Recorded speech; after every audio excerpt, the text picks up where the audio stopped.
And hello, welcome to today's interview, A Slice of Brilliance with the fabulous Sarah Von Bargen. Hello, Hi Sarah. guys. Hi guys. Thanks for having me, Maria.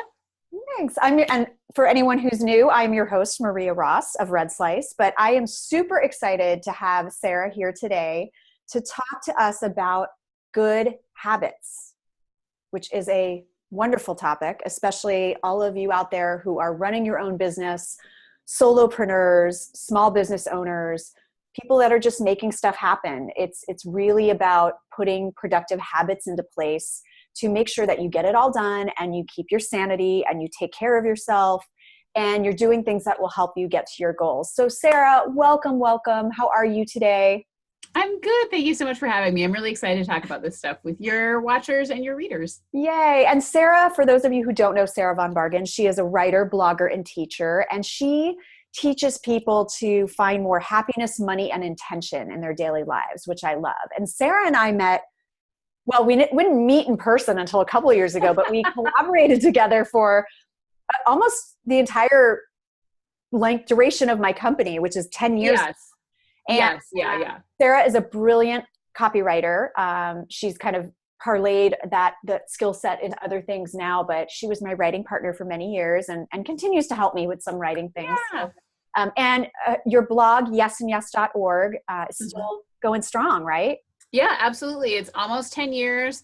I still post, somewhere between 2 and 4 times a week. I still have a daily writing habit, which we will talk about later, but Awesome. Yeah, almost a decade in, I still am blogging. I'm still putting stuff out there. Awesome. Yes. She is a blogger who is making money from her blogging, which is awesome. Yes. Yes. So one of the things that she has, well, two of the things that she's created is the Put Your Money Where Your Happy Is, which is a great course about money habits, really. And another course that she created called Make It Stick Habit School. So just quickly, Sarah, tell us a little bit about that, because I think that's going to be a good intro into our conversation about how to put better and stronger habits into your business and life. Sure. Well, one of the things, so I've been writing online for a long time. I've been part of like the small business and online business community for a long time. And one of the things that I noticed was the people who were simultaneously successful and not completely overwhelmed, which is not, there's not that much overlap. No, it's a very small Venn diagram. Yes, yeah. The people who were simultaneously successful and not overwhelmed were people who had sort of put good business habits on autopilot. They had developed habits that they did, every day, every week, every month, that moved their business forward systematically. And they had put the systems in place and developed sort of a habitual mindset around these things. They weren't forgetting them. They weren't falling off the wagon. They just were taking these small steps every day or every week to get them closer to what they wanted. And because they had sort of put this stuff on autopilot, they had removed a lot of the stress. They'd sort of removed like the ego from it. It was just, well, every day I send a networking email, or like every Wednesday I have a networking lunch, or every Friday I send pitches. And it was just these slow steps that they were taking. And I noticed that sort of seemed to be like the secret to doing this online business stuff without letting it completely consume your life. And then I started to notice the same thing in my like personal life with my friends who were saving money really successfully, or, running marathons, or had really great relationships. They had their Tuesday date night, or they ran every morning, or they had, the first Tuesday of every month, they had a book club and they saw their friends from college. It was just these sort of like these in stone habitual things that actively made their lives better. And because they had made them habits, they didn't there was no decision fatigue around it. Right. There was no like, oh God, how am I going to cram it into my schedule? Because it's built into your schedule. So when I noticed that, I started talking to my friends who had developed these habits. I started doing research. I thought about my own habits. And then I created this course, Make It Stick Habit School, about how to break bad habits and build good habits that will get you closer to the life that you want. Love it. Love it. And I think we should talk about that because I think that's what's going to be really interesting for people watching this interview. What are some of the common bad habits that we have around our business? I'm sure we could probably talk for a whole hour about that. And yes, not that I've ever done any of that. Yeah. Oh, same. Yeah. This is not coming from first person knowledge or anything. I would say talk about the top ones, right? Yes. Yeah. I would say like the two to three most common ones I see are what it's called like productive procrastination. Like know that you should be writing pitches. You know that you should be working on the book chapter. You know that you should be editing the video. And yet you inexplicably are like returning emails you don't need to be returning. You're like updating old blog posts that aren't popular. Mm-hmm. You're like filling your Facebook queue, even though you already have things scheduled out a month in advance. So I would say productive procrastination is a bad habit that I see a lot. Guilty. Yes. The over researching habit, which is instead of taking action, we, buy another course, we read another book, we convince ourselves that we don't have enough information. And so we spend weeks or months, or sometimes, God forbid, even years researching before doing anything. Mm-hmm. So I would say productive procrastination, over research, and also sort of just the habit of believing that there is a one size fits all solution. Right. And if we can just find the right guru or the right consultant or the right course, they will be able to give us a solution that will work for us. And every aspect of that solution will be 100% applicable to us. And if we can just find it, then things will be easier. And I see this, play out I've obviously these are things that I've done myself. I speak from experience. Right. And the fourth one that I would say is confusing, it kind of falls under the same heading, is confusing buying something with taking action. Right. Because a lot of times we think like, if I just bought a new lens, then I could take better photos and then I would be better at Instagram. If I bought a new MacBook, then I would like write more because I would like it would magically yes, it would make my fingers be magic and start typing words. And we see that in our non-professional lives as well. Like we buy the running shoes but we don't use them, right? Or we buy the Vitamix but we don't actually start drinking smoothies. So I would say those are probably four of the biggest, and obviously none of these are, they're not going to ruin your business, but if you do all of those, you're going to have a really hard time moving forward if you're constantly looking outside of yourself for solutions, buying things that you don't use, and procrastinating and over researching. If you do all of those all the time, you're going to have a really hard time moving forward. Right. So with some of those, what are some tips that you have? Like, let's take one or two of the biggest ones. And what are some tips you have for people on breaking out of that habit and changing their mindset so that they are, number one, becoming aware of it. Awareness is the first step, as we talk about. And jokingly, when you talked about the productive procrastination, I know I do it. And I know I do it while I'm doing it. And so I try to really dig into like, why are you doing that? Is it fear? Is it laziness? Is it you don't know what you're doing? And so you're just, is it avoidance? Yeah. Like I try to get to the root of it, which sort of helps me parse out why I'm doing what I'm doing. And then also that idea of really getting down to, what do I want to focus on today? What needs to get done before I go to sleep tonight? So those are like, just when I hear that, those are some of my strategies. Yeah. Sometimes they work, sometimes they don't. But what tips do you have for someone, let's say around productive procrastination? Because I think that's a big one. That's we busy ourselves with other things. And then we think, oh, I'm too busy to work on this thing I actually wanted to work on. Yeah. Well, I would say one of the first things that I tell people to do, we have this tendency, like usually when we engage in a bad habit, if we're really honest with ourselves, it makes us feel bad. Like, I know if I eat an entire bag of pizza rolls, it gives me a stomach ache. Right. If I, do a bunch of sort of shadow work, if I productively procrastinate for 2 hours, it kind of makes me feel bad. But most of us, we don't want to acknowledge that to ourselves. We want to like rush through that bad feeling, that guilt, that stomach ache, whatever. So I always encourage people to like sit with those bad feelings and say to yourself, either out loud or in your head, I feel bad because I just procrastinated for 2 hours. I feel bad because I ate an entire bag of pizza rolls. I feel bad because I just binged watched Queer Eye for the Straight Guy instead of returning emails. Right. Because it starts by, if you can connect the bad habit with the like almost physical feeling, the negative feeling, you can actually sort of like start to develop a distaste for it. Because you know how if you have ever gotten food poisoning from a specific food, you do not want to eat that food anymore. Or tequila. Or tequila. Like if you've ever gotten the flu, if you've ever gotten food poisoning, it will take years before you want to consume that thing again. Oh my gosh. One of my older brothers, when he was like in his 20s, got violently sick. I think he was just sick anyway, but he had one of those soft batch cookies. Remember, you know how they sell cookies that are already soft, even though they're packaged, like it's totally creepy. But so I think he tried one for the first time, and unrelated, I think he was ill. And so he got sick, and for years, not eat a soft cookie. Because it triggers it in your mind.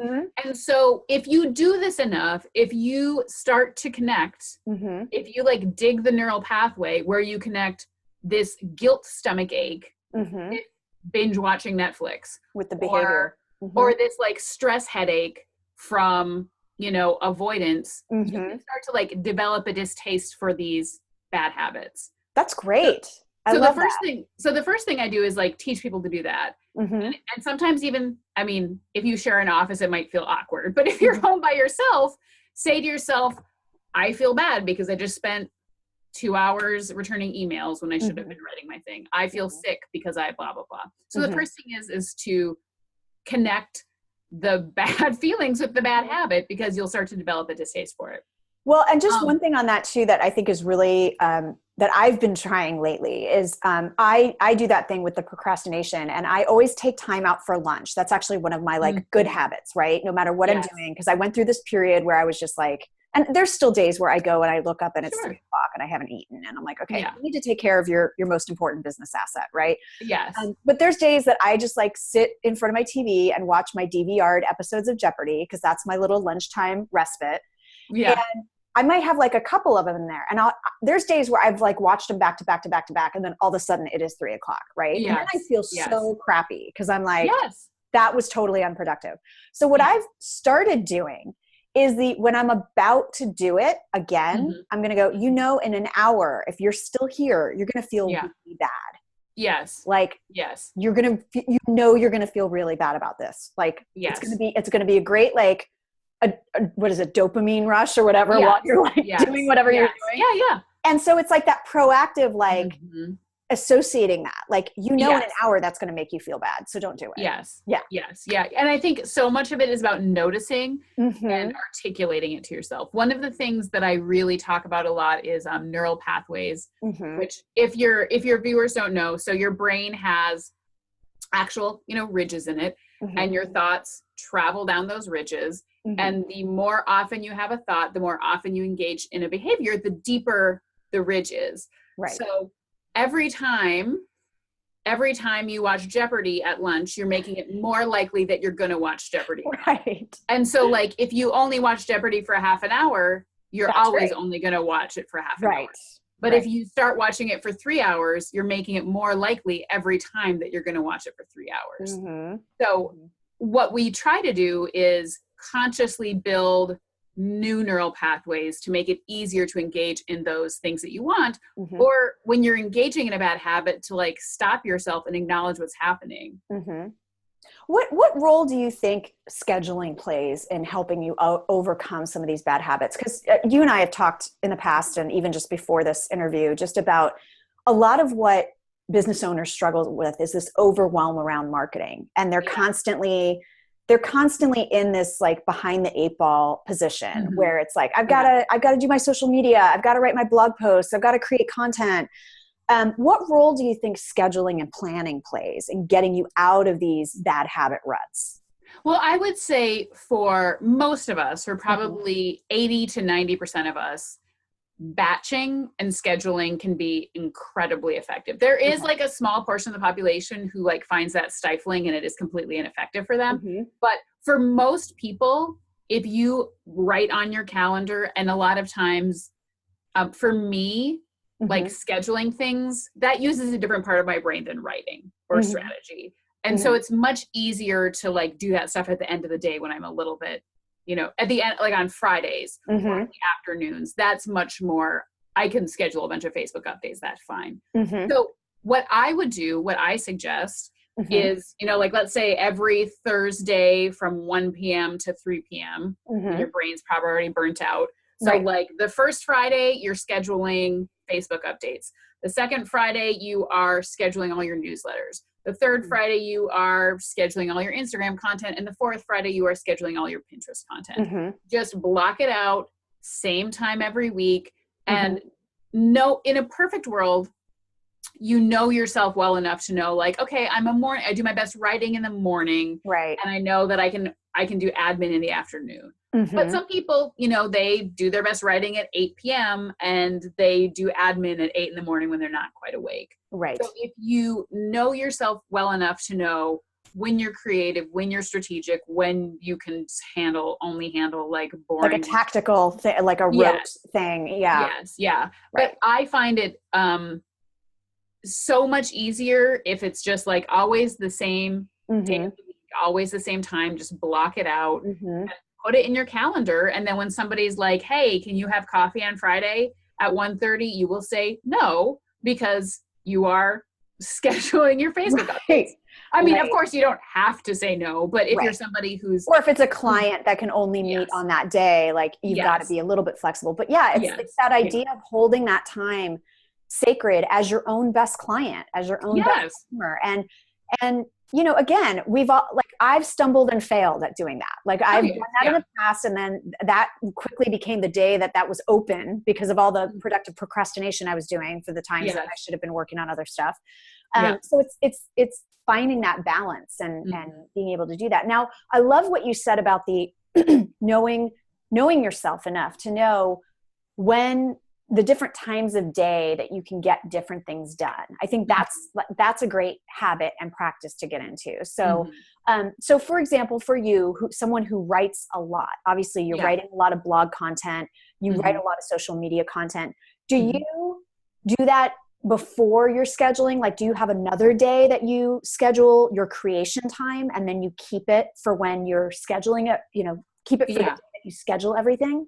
Yeah. Well, usually what I do, I swear up and down by writing retreats. So once a month, I go to I rent out the same Airbnb, which is this llama farm in Wisconsin that doesn't have Wi-Fi. I love it.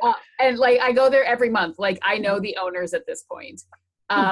So I go there and I do 90% of my writing in 2 nights. I just write it all and then I upload it. So, I mean, I still write every day, but the bulk of my like serious real writing is done once a month on this llama farm in Wisconsin. Love it. I mean, it's not something that works for everybody, but if you're somebody who can work like that, if you can like sort of sustain that level of focus, and if you're not put off by being disconnected for, you know, 48 hours, it is an amazing way. And it's almost like embarrassing how much you can accomplish when you don't have any other distractions. Right. So that is my writing habit. That's my creative habit. But now, does that take you a long time to write though? Because I look at that and I go, even with 2 days, I might only be able to get like 3 blog posts done. Because I write slower, you know what I mean? So for someone that's not sort of their natural ability, would you recommend breaking that out, or what are some approaches? What I do, and also like, to be fair to everybody who's like, oh my gosh, I couldn't write that much. Like, I feel like I should tell everyone, like, I have been getting paid to write since I was 20. I'm 38. So like, don't get down on yourself Yeah. if you can't write like 6 weeks of content in 2 days. Right. This is not a fair comparison. Right. But what I do is I put together a Google folder, and obviously you can use Google Docs offline. It automatically syncs once you reconnect. So I have a Google folder, and in that folder, I have rough drafts of every document that I want to write. So sometimes it's an outline, sometimes it's just a title, sometimes it's just a sentence. So I am going into the retreat with ideas. I'm not just like showing up at the farm and being like, what am I going to write about? Exactly. Right. Or it'll be like sales page, email number 1, email number 2, email number 3, like webinar. So I know going into it what I need to write. And I also, when I'm writing, it's like 100% rough draft. Like I'm not even writing introductions. I'm just writing the bullet points. I'm not worried about grammar. I'm not worried about spelling. I'm just worried about like getting enough the ideas down on paper. Yes. I want a bad first draft. My goal is to leave the retreat with like 8 terrible first drafts. Right. So I can have something to edit. Like I'm not necessarily leaving this retreat with like 2 months worth of perfectly SEO'd proofread stuff. Right. And also that like kind of brings into that thing about like the ability to outsource too. I mean, like, wouldn't you say editing might be something that, if you're creating the ideas and putting the bulk of it, someone out there who's like, well, I'm kind of a horrible writer and it takes me forever to get it polished. It's like, just write it and then hire someone else to polish it. Oh, yes. Who can do it more quickly and edit it for you for grammar and for typos and all that good stuff. Yes. Yeah, absolutely. I think it's so much of being a happy and successful business person is knowing your strengths, knowing your weaknesses, outsourcing correctly, knowing what success looks like for you. Because if you don't, it's so easy to get caught up in like what everybody else is doing and what success looks like for other people. And, like we can't see into anybody else's business. So we don't know that they're actually outsourcing all of that, or that they have a team of 7, or like they write rough drafts. Right. So it's really easy to get down on yourself for not having the same end results as somebody else, but you don't know what's going on behind the scenes. Right. Or not, or seemingly not feeling as productive as another person. Like, how does that one person do all this stuff? I'm sure you get that all the time, especially when you were doing blog posts every day. Yes. I mean, it's sort of like, but there was a lot of things you weren't doing because you were doing that. Absolutely. And you've worked with VAs, you've worked with other people. It's not just been you in a room doing everything. And so, this myth of like, it's the one person that's like uber productive and they never sleep. And no. Yeah. And also like never sleeping is not a badge of honor. Like, no, I don't think any of us should aspire to that. I'm so tired of that. I'm tired of that. And just having been in corporate for a really long time before I started my business 10 years ago, this idea of like who works later than somebody else. Like I'm like, sucks to be you. Like, it's not an accomplishment to only get like 4 hours of sleep. Like it's not because like, I mean, let's get really philosophical here. Like life is not a dress rehearsal. You have one to live, unless you believe in reincarnation, I guess. But what is it? It sounds trite, but it's like, what do you want to be thinking of when you die? Like that you spent more time writing blog posts, or that you spent time with your kids, right? So anyway, we could have a whole nother call about that. So we talked about some of the bad habits. What are some of the good habits that we can create? Maybe let's talk about like 2 or 3 that people could take action on, maybe right from this video. Yes. Well, I think that the best habits, I mean, of course, it depends on your business. It depends on what your goals are. Right. But I think the best habits are things that are going to be incredibly fast and very, very doable. So one of the habits that I love is something that my friend Molly Ford does. She actually wrote a book about it. I think it's called The Reach Out, or The Reach Out something. But basically every day, every morning, she sends like a networking email. Just every day. And she's done this for like years. And I mean, she's pretty, she's like, she does it correctly. She's not just like, hi, Maria, my name is Molly. I want to pick your brain. It's much more. Right. It's much more involved. She sends one to one person every day. She sends one to one person every day before she does anything else. And it has completely changed her career.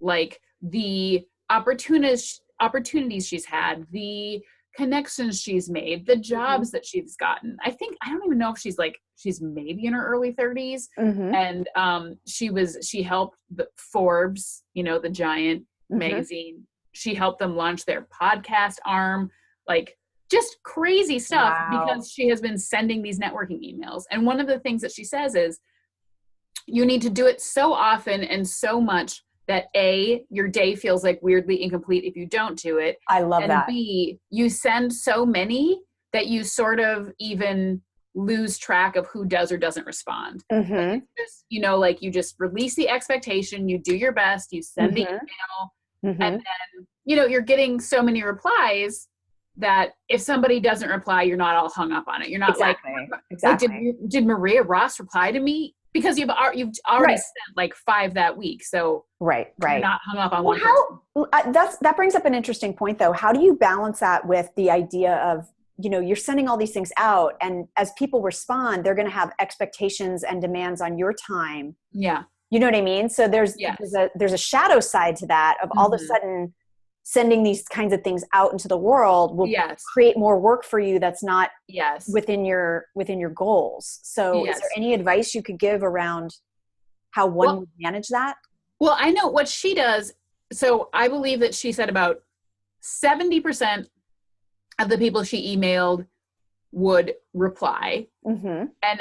And of the people that she emailed, maybe about like 30 to 40%, something would like happen. Like there would be a guest post, or they would have coffee, or so only a small percentage of that would turn into action. It's not like, so she would develop lots of connections via email that she could maybe later circle back on. But the actual where a situation that would arise that she would have to take action on was like go meet for coffee or do okay, got it. So it was like a doable end result. And I mean, of course, mileage may vary. If you are kind of a big deal and you're emailing people, you're probably going to get much more response. And so I guess if that happens, then you sort of just have to say like, okay, well, I'm only going to email like on Mondays and Fridays, or Monday, Wednesday, Friday. Or I'm not going to email anyone new till I've have all these coffee dates. I think that's you just sparked something in that you have to be able to let go of some habits if they don't serve you anymore. Right. Yeah, so absolutely. That does become whatever it is you choose. You decide, I'm going to do this every day. If it gets to the point that it's not serving you and it's stressing you out, like maybe it's time to readjust that habit, right? Yes, absolutely. Like I think that's so important, especially like I'm pretty type A, and so it's very easy for me to be like, well, this is what I do every day. So I think it's really important for us type A individuals to sort of not just take things for granted. Like, do you really have to, have that Friday check-in phone call with your VA every single Friday? I mean, if most of your phone calls are just being like, yep, everything's going good, then maybe you don't need to do that. Right. Or, so it is good to reassess. But so I think, so to get back to your question of some good business habits. Systematizing your networking emails, I think is really good. Okay. Another really good business habit, I think, especially if you are an online business, is probably once a month, maybe twice a month, is to look at your analytics, which is not hard, but just hop in there and see where am I getting most of my traffic from, and what things that I'm publishing are the most popular. Like just knowing those two things, and you'll be surprised by how they change, but just knowing those two things can be huge for understanding where to put your time and effort. Because, and we've talked about this personally before, for years, I hated Pinterest. I didn't use it personally. I thought like, I don't write about fashion or food, so it's not for me. And then a friend of mine was like, Sarah, get over yourself. You need to try and use it. And so now Pinterest refers 54% of my traffic. And so I can look in my analytics and see how successful Pinterest is for me. I can see which blog posts of mine are successful on Pinterest, and then I can update them, or I can re-promote them, or I can, embed an affiliate link, because if they're getting a bunch of traffic, I might as well make some money off of them. Right. Or put a content upgrade on it or something like that. Yeah, absolutely. So, systematize your networking, check your analytics, Mm-hmm. and then something that I absolutely swear by, and it's not for everybody, but I absolutely swear by updating old blog posts and then re-promoting them. Mm-hmm. So I'm sort of lucky in that because I've been blogging for so long, I have literally 2,000 blog posts in my archives. Mm-hmm. And many of those blog posts, the actual like information in the blog post is great, but it has like a terrible image that like I stole from somewhere on the internet because it was 2007 and I didn't know you could do that. or you link to something that link is no longer valid, or yes. And so what I try to do once a month is I look at posts that are performing well that might not be optimized. So they're not SEO friendly. The top image isn't Pinterest friendly. And I also think about like the coming month or the coming season, like have I written something that applies to tax season, or have I written like, the St. Patrick's Day or whatever. Tax season. The Cherry Blossom Festival is coming up in Washington, D.C., and I have a travel post for Washington, D.C. So I think about what's coming up, and then once a month, I spend probably 2 or 3 hours updating a bunch of old blog posts, and then I schedule them to be promoted on Facebook and on Pinterest. And I am floored every time I do it how successful it is, how well it goes. That's great. And so you re-promote them. You actively re-promote them. Yeah. So I like schedule something into Facebook that says like, hey, the Cherry Blossom Festival in DC is, starts April 15th. Start planning your trip now with this awesome travel guide. And then, I do the same thing. I tweet about it. I schedule it into Pinterest. I might like promote it on my blog again. If I link to people within that blog post, I tag them on social media so they see that I'm talking about them. They re-promote it. I mean, that's great. I just had my travel guide for Dublin because of St. Patrick's Day. That's, of course, right now. My travel guide for New Orleans got tons of traffic around Mardi Gras. So if you just look back through your old posts and think about what would be helpful to people now or what's getting a lot of traffic now, and you just spend like 20 minutes updating it once a month, you'd be amazed how those little tweaks can add up. That's great. That's such great advice.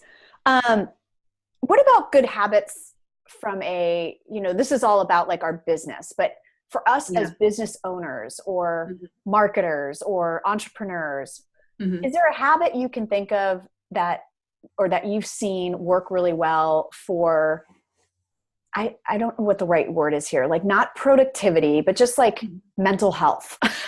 Oh, yes. Be, a good one. And we've heard a lot of them, you hear a lot about, meditate for 10 minutes a day or drink more water or blah, blah, blah. But is there anyone that you've really seen work well for people that is super easy for somebody to implement, and what benefit do you see from it? Yeah. Well, I would say, and this is probably obvious and I'm sure all of your people have heard this, but to me, the best habit is to stop using your computer or any screen after like 9 p.m. Yes. I have recently adopted this, by the way. I have done when I sit down to watch TV with my husband at night after we put our son to bed, our 4-year-old, I set my alarm for the next day because that's usually what drags me back into my phone right before I go to bed, right? Yeah. So I set my alarm, I turn the ringer off, and I put it on Do Not Disturb as if I'm going to sleep. Yes. And I don't look, I literally take it into the bedroom and I don't look at it. And it's awesome. Yes. Oh, yes. Like I stopped looking at screens after 9 o'clock, and I actually have an alarm on my phone for 9:45 to start getting ready for bed. Oh, that's great. Yeah. Yeah. And it's so good. And I mean, I love reading physical books. And so I'll get into bed because I don't want to read something on a Kindle because that sort of like reminds me of work. It's a screen. Yeah. Yeah. But so I would say and it's super simple.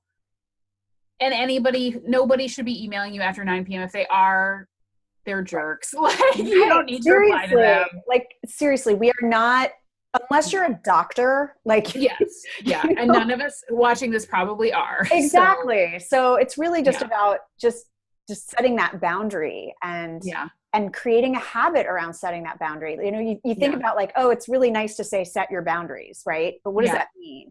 It means turning your phone off at 9 o'clock at night. Like there's a practical action that you can take to make that habit a reality. So I love that. That's such great advice. So, how can we find out more about you and what you've got going on? Well, I blog. I have, those 2,000 old blog posts at yesandyes.org. Yesandyes.org. Perfect. For 10 years. Yep. Yesandyes.org. And if you go there, you will be able to sign up for my free hour-long habit class. If you want to learn more about this, it's 5 reasons your good habits don't stick and how you can change that. Love Just it. pop over and you'll see it there underneath the header. I think there's a pop-up. You can sign up for an even more in-depth look into all this and sort of reasons that those good habits, the networking emails and automating your marketing and all that, why it's not working and how you can change that. Right. Oh, well, that's great stuff. Thank you. This has been such a good discussion. Thank you so much for being here. Oh my goodness, thank you for having me. Yeah. Have a great day, everyone.